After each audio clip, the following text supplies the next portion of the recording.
dans laquelle il travaille, vu que l'événement approche. Durant cette période, un jour, sa secrétaire vient le chercher et lui explique qu'une femme est là et qu'elle a apparemment besoin de son aide. Mark va donc à sa rencontre et il tombe sur une femme qui a les yeux bandés.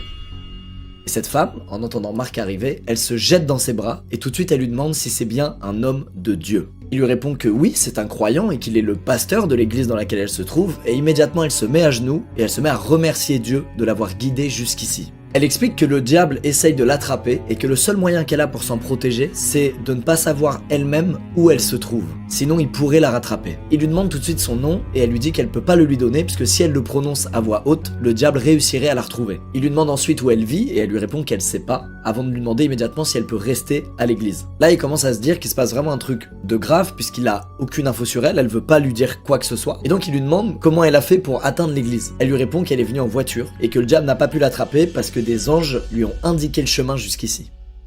Ok, cette explication, elle énerve Mark. Il a clairement l'impression que la meuf se fout de sa gueule, se paie sa tête et ça lui plaît pas. Il lui fait savoir et elle insiste pour lui montrer que c'est pas un mensonge. Elle marche jusqu'à sa voiture, toujours avec son bandeau